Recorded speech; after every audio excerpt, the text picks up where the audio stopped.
Michael Beckley, welcome to the Dispatch podcast. It's great to be here. Thanks, Mary. So before we dive into the details of this deal, I thought we might start with a little bit of table setting. If our listeners don't follow this region carefully, it might seem kind of obvious that two democracies in the region, two U.S. allies, would dive into this trilateral agreement with the U.S. But why is it actually kind of surprising that we saw this happen last week? I think it's hard to overstate the amount of antipathy that South Korean society has for Japan because of their brutal history in the first half of especially in the first half of the 20th century, where Japan annexes Korea in 1910 and basically treats it as a vassal of the Japanese empire. There was mistreatment, especially of Korean women during that period of time. And then just this feeling within South Korea since then that the Japanese government hasn't atoned for those sins sufficiently, hasn't really taught future generations of Japanese citizens about the transgressions of previous generations. And so that has really impeded progress. Plus, I mean, these are just two powerful countries packed together in a very rough neighborhood. And so it's natural that they are wary of each other. And for decades, the United States has struggled to try to get Seoul and Tokyo to see eye to eye, even on common threats that they face from, say, North Korea or China. And so what changed to allow this agreement to come together? I mean, has the antipathy changed? What were the sort of ingredients for this summit? Well, I think as we've seen so many times throughout history, sometimes when you're confronted by an even greater threat, you'll make peace with anyone. The United States famously allied with Joseph Stalin and the Soviet Union to fight the Nazis. And so I think what's changed are China and North Korea have just become much more hostile in recent years, especially China. I think in South Korea's case, what was really important was in 2017, South Korea wanted to set up a missile defense system to defend themselves against North Korea's expanding arsenal. And China said, well, this missile defense system will threaten our nuclear weapons, as if they have some reason to nuke South Korea. And when South Korea proceeded with that missile defense system, Beijing basically launched a full-blown trade war and boycott of South Korean products and didn't allow South Korean tourists and basically shut down a big part of commerce. And so the South Koreans really realized that Beijing would use its economic ties with South Korea as a weapon for political purposes. And then, we've just seen Beijing get much more hostile in its region, building artificial islands in the South China Sea, menacing Taiwan, swallowing Hong Kong, and even things going on within China have just alarmed people around the world. Seeing these concentration camps set up in Xinjiang. And so I think there's just a perception that China is on the move, that under Xi Jinping, it's likely to become more hostile and that they need to band together because it's such an overwhelming threat. At the same time that you've had North Korea really make huge advancements on its nuclear and missile program. And so now to move to the agreement itself, what was in it? Was there something in it that stood out to you? What kind of relationship are we looking at going forward? Yeah, so I mean, obviously South Korea and Japan already had bilateral alliances with the United States, but what makes this unique is it's now a multilateral organization. And the language is just about this commitment to consult each other if you face some kind of security threat. And so some people say, well, that doesn't really commit either side. But if you actually look at the text of alliance treaties that the United States has, whether it's NATO or it's bilateral alliances, the language is often very vague. It usually says you have to consult and meet the common danger, together. And so, I think it's not so much the language, but it's the fact that you have this agreement, which is sort of a light form of an alliance that basically says we're going to coordinate our military activities. We're going to start exercising together and preparing for joint war operations with each other. And just the implicit assumption that, we face a common threat especially from China. And if China, say, attacks Japan over some islands in the East China Sea, or attacks Taiwan, which doesn't even involve Japan or South Korea, just the fact that you have China on the move trying to take territory and redraw the borders of East Asia has caused these two countries now to effectively declare a sort of light form of alliance together with the United States. And you had Joe Biden be circumspect in terms of describing the meeting as not about China. He said China came up, of course, but this is not a meeting about China. And they name dropped North Korea far more than they specifically named China, both in their official documents that came out of the meeting, but also in the press conference. And so, I mean, I guess my question is, why not address that, the China threat head on? And what kind of actions would China have to take for that kind of forthright confrontation to happen? Well, I think there is a forthright confrontation already going on. I mean, China has said that it owns, 80% of the East China Sea, the South China Sea. Taiwan is a vital interest of Japan because Japan has islands that are within just a couple hundred miles of Taiwan. And China has basically implied that those would be the next target once they've consolidated control over Taiwan. And then Japan and South Korea are critically and chronically dependent on commerce going through the East and South China Seas. Most of their trade and the vast majority of their of oil and other critical resources all pass through those sea lanes that they share with China, and that China basically claims as Chinese territory. So I think there's a clear conflict of interest among these different countries, plus just the fact that, throughout history, you put powerful countries together where their red lines overlap, their spheres of influence overlap, and inevitably there's going to be tension. So you just have that natural security threat coupled with this very specific, essentially they're all sitting on top of each other's economic arteries, that makes this new combative attitude in Beijing extremely alarming, I think for good reason, in both Seoul and Tokyo. And so you talked about this as sort of a soft multilateral alliance. Does this reflect something bigger about Biden's foreign policy? And is that a change in what we have seen in the past in the region? Well, I think it's a big change, certainly from the Trump administration policy, because the Biden team came in, he declared America is back, and they had this. And if you look at the people that are staffing the National Security Council, they're people that have written entire books on the importance of building out alliances. So there's a very strong assumption that alliances are a critical component of American power. They're also vital to undergird this broader so-called liberal order that the United States wants to uphold, where basically it's like you don't allow countries to just swallow each other and wage massive wars of conquest and redraw borders. Instead, the United States, along with its other allies, protect a whole group of smaller countries so that they can basically plug and play with the global economy. And that way we can all prosper together. I mean, that's a very ambitious vision of world order, but it's one that's been entrenched, I think, in American policymaking. Trump obviously cast a lot of doubt on that, basically saying this system is not working for the United States. We're getting a raw end of the trade deals that are coming out of it. We're footing most of the security bill. And he basically treated some of these alliances like extortion rackets, where he was saying, well, if the South Koreans want us to protect them, they have to pay a lot more for the American troops that are on their soil. I mean, already South Korea and Japan they pay for the room and board of American soldiers on their territory, but the Trump administration basically wanted payments for the protection, as if the U.S. military is some kind of mercenary organization. And so obviously the Biden team is trying to reverse that.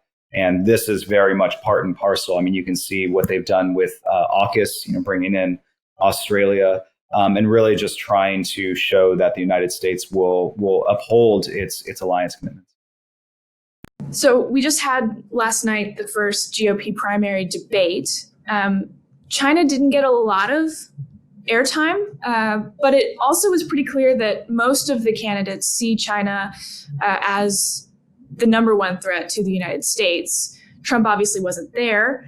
But I don't know if you watch the debates, but if you kind of look at the array of foreign policy views on offer in the Republican Party, if you get a Republican president in 2024, 2025, what might you expect in terms of their understanding of this liberal order you're describing? Would it be more of a revert to the Trump status quo, whether it's Trump or Ron DeSantis or someone like him? Or might you see something more akin to the Biden policy, since there does seem to be this consensus that China is a threat and this is something we need to counter? Yeah, I think there's clearly a schism within the Republican Party on foreign policy. And in some ways, it's quite classic. I mean, on the one hand, you have the sort of classic isolationists that, think the United States should basically become a rogue superpower and not really worry about defending other countries or wasting its money or ammunition, and should basically just be out there to squeeze the best deal possible out of foe and friend alike. Vivek Ramaswamy is basically saying we should ditch Ukraine and let Russia win its war there. And so that's always, I mean, you saw this in the 1930s with people saying, oh, let Hitler do what he wants. He doesn't seem like that bad of a guy.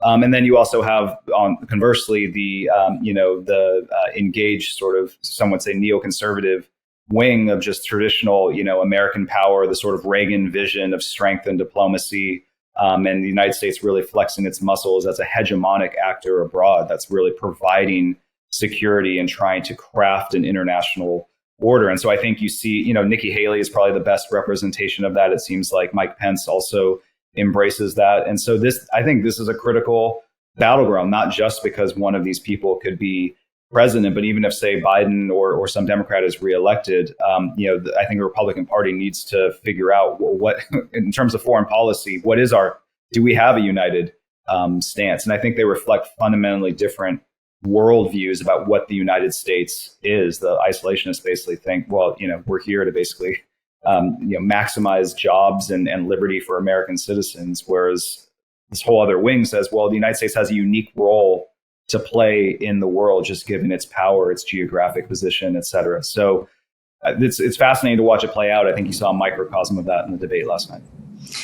On this question specifically of multilateralism, do you see any indications that more neoconservative wing would be against something like the alliance established at this summit? Or would that maybe be a place where they would be willing to let the status quo ride? Yeah, I think that's where you see alignment.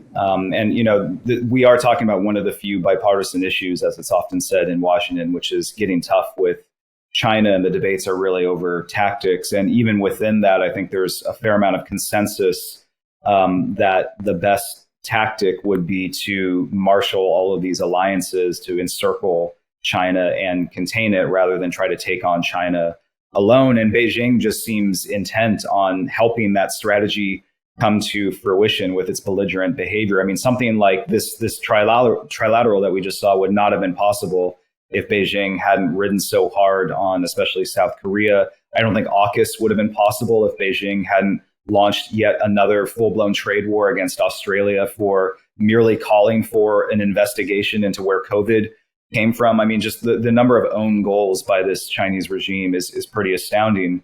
But it just shows that, this is one of the sort of cardinal laws of international politics, is that when you're confronted by a major security threat, many other differences can be swept under the rug for the sake of security. So we've talked about the American domestic situation a little bit and what that might mean for this alliance and alliances like it. But what about, in this particular case, the domestic situations in Japan and South Korea? Are there pitfalls there that might threaten the two pegs of the stool there?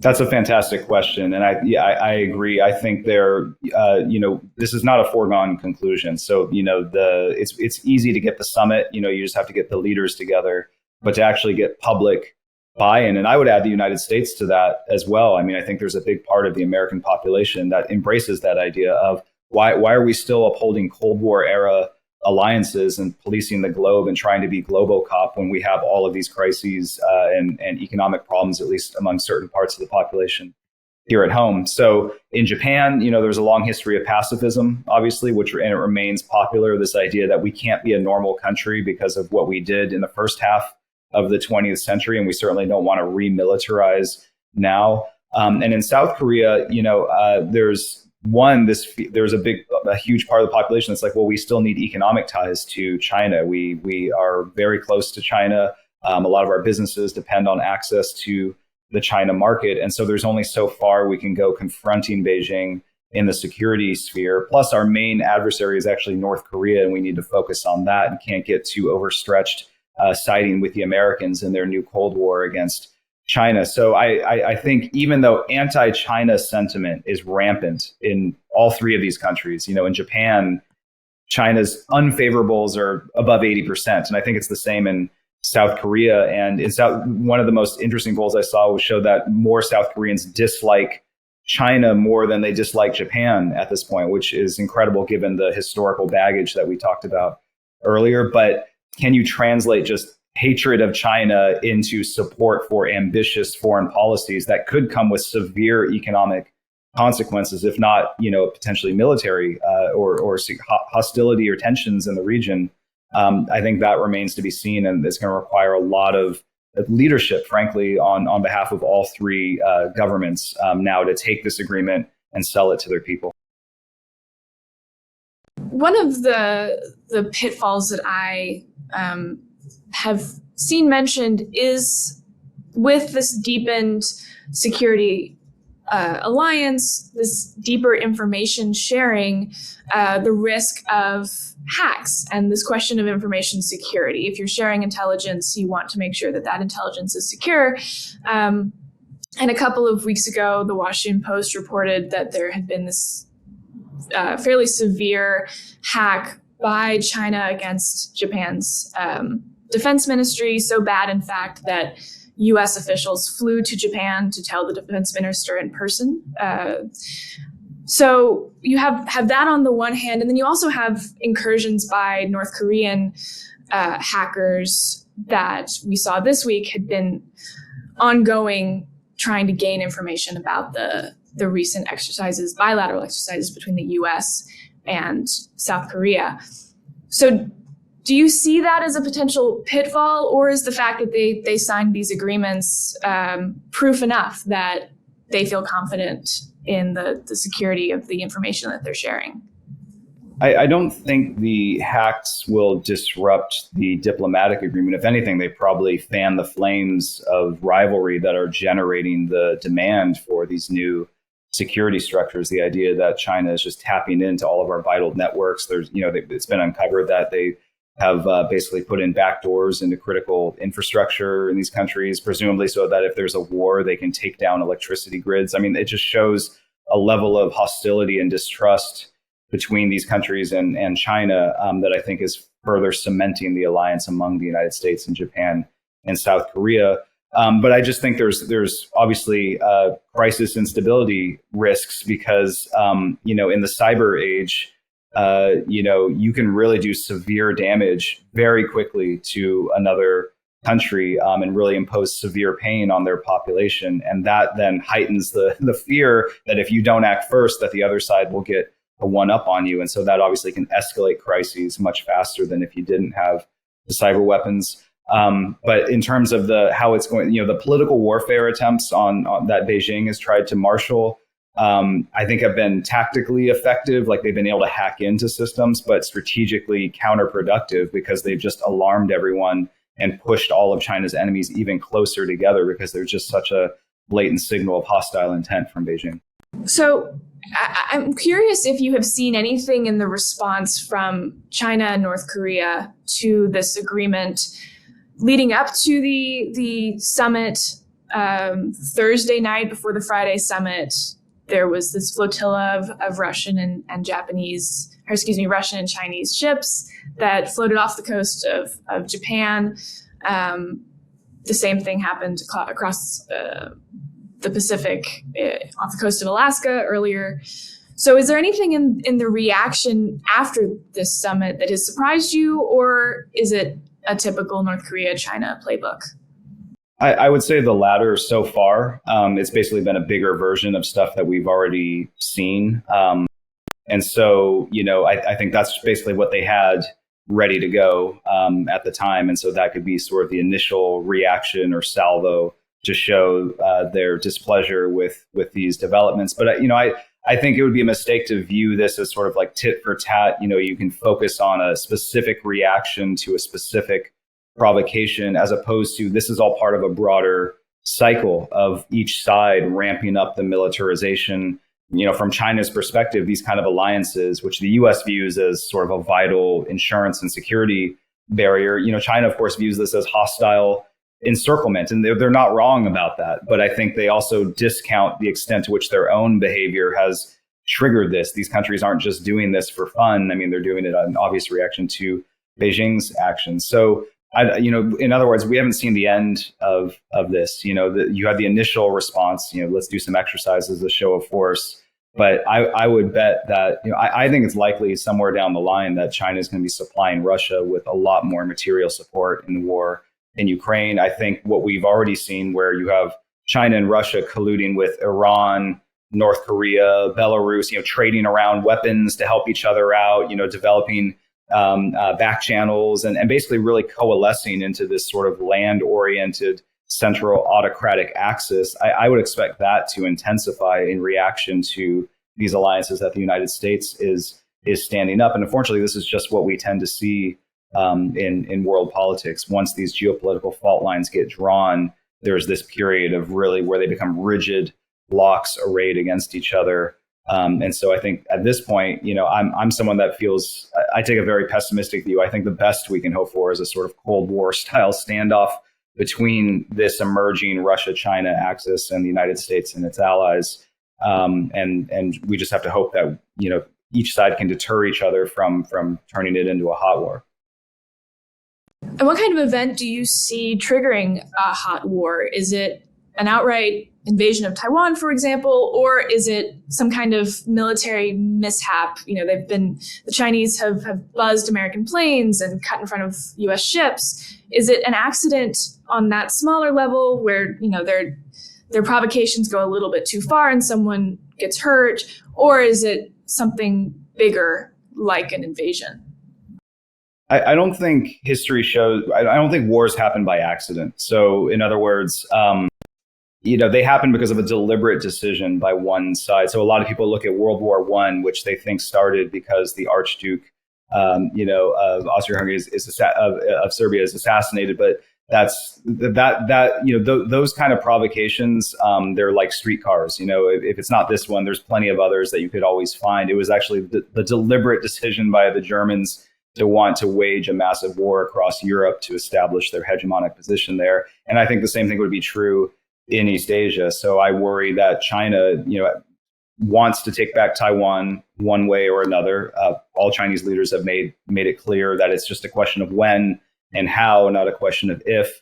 But I think the problem for China is that peaceful reunification measures, I think, are rapidly disappearing, just given where public opinion is going in Taiwan, given the election results in Taiwan, and just giving Taiwan's growing international status and its deepening relationship with the United States. I think that all has to be very worrying for Beijing. So my concern is just that Beijing, on the one hand, has fewer peaceful options for taking care of this and feels that Taiwan may be slipping away. On the other hand, Beijing has this powerful military that it's built up, and so maybe has a favorable but finite military advantage because now it's looking ahead maybe 5 or 10 years. And I think the US and Taiwan and other allies in East Asia, in 5 or 10 years, I think their militaries will be much more formidable. You have all these countries increasing their defense spending significantly, forming these kind of alliances, and realizing from the war in Ukraine that conquest can happen and that you have to prepare for it. So I just worry about this sort of window of opportunity dynamic taking hold in China. We've seen that in the past with, say, Imperial Japan or Imperial Germany launching these wars. Even though they knew they were the weaker side, they just felt it's sort of now or never. I think that is the scenario that scares me the most, and the most likely one that would cause a war. The other would obviously be some escalation in the war in Ukraine, where if Russia looks like it's going down to defeat, China may ramp up its material support for Russia, and that could obviously catalyze a crisis because now China is just a full-blown accomplice of the war. And Putin may, turn to weapons of mass destruction too, rather than just admit to defeat. So we'd be in a whole different world at that point. So I think it's the combination of those two things that is really concerning right now. Not so much like a ship runs into another ship or something like that. Yeah. There's been a lot of bad news about the Chinese economy coming out in the last few weeks and months. Does that contribute to this sort of window of opportunity moment? Does an economic slowdown of what has otherwise been sort of an economic miracle of the last 20 years contribute to this idea that we're running out of time? I worry that it could, because, just if you just look at it objectively, if you're sitting there in Beijing, If your economy is growing at 10% a year, if you're not getting your way on something like Taiwan or the South China Sea, you can afford to wait for brighter days ahead because you're only going to gain in power and prestige. And so you can afford to take a peaceful and patient approach to expanding your influence. But if your economy is going down the toilet, and you're not going to have the resources to build up comprehensive national power, and this may be as good as it gets, at least in relative power terms, then it does trigger those sort of now or never dynamics that I think can just make them much more risk acceptant. They might be more willing to take greater risks than they would if they had a booming economy and everyone was sort of kowtowing to get access to their market. So I worry that, and my own research suggests that when rising powers slow down economically, they don't mellow out and dial back their ambitions and say, well, I guess we gave it a good try, but now we'll integrate into the existing order that we didn't get to design. No, usually instead they say, we're not giving up our ambitions. We just have to find other ways to accomplish them. And hey, we have this big military and let's spend even more on that in the short term. And B, maybe let's do a smash and grab operation and try to grab what we need before the other side really has its act together. Or at the very least, let's expand abroad to try to find new revenue sources, new markets, new resources. I think China's already been doing this through something like Belt and Road Initiative. And that inadvertently often leads to more great power conflict because you've expanded your economic footprint, then you got to build a big military to protect your far-flung assets, and then you inevitably step on the toes of other great powers, and that itself can cause tensions and maybe even a war. I mean, prior to World War I, the European great powers were competing for colonies, across the global South, and so I just worry about maybe not an exact kind of dynamic like that, but just this idea of China feels it has to expand to solve its economic problems. And that brings it further into conflict with the United States, other major powers around the world. So one thing I like to ask at the end of interviews like this is there anything that we're missing in this story? Is there an element that we're not talking enough about? Or just something that you think our listeners should really take away from the dynamics at play here? Well, I think the North Korea issue is one that if there wasn't a massive war going on in Europe and China wasn't becoming increasingly belligerent at the same time that its economy is going down, we'd be talking a lot more about North Korea, because U.S. intelligence suggests that North Korea will soon be able to put a nuclear warhead on a long-range intercontinental ballistic missile that can reach the U.S. mainland. And that just puts the United States in a very different position with regard to, its power, but also specifically its alliance with South Korea. It's one thing to say you're going to defend South Korea if the worst thing that can happen to you is, your allies are going to get hit, Japan or the South Koreans with nuclear weapons. But now that the United States would literally have to be risking Seattle for the sake of Seoul, and that I think that it's not a foregone conclusion that the United States and that Americans really understand that, or that if they did, that they would be cool with that situation. So I think the fact that North Korea is racing ahead, is using really the chaos that's going on, and the fact there's so much else going on in the world to really do it. They've been accelerating all of their tests on their missiles and their nuclear warheads, and so they're really pushing for rapid progress. And so I think if they get this capability, that's a step shift up in their power, a huge threat to the United States, and one that is getting almost no coverage amidst everything else that's going on. Well, hopefully we can do some of that coverage here at the Dispatch. Michael Beckley, thank you so much for joining me. And yeah, I'm sure this conversation will continue in the future. Thanks so much for having me.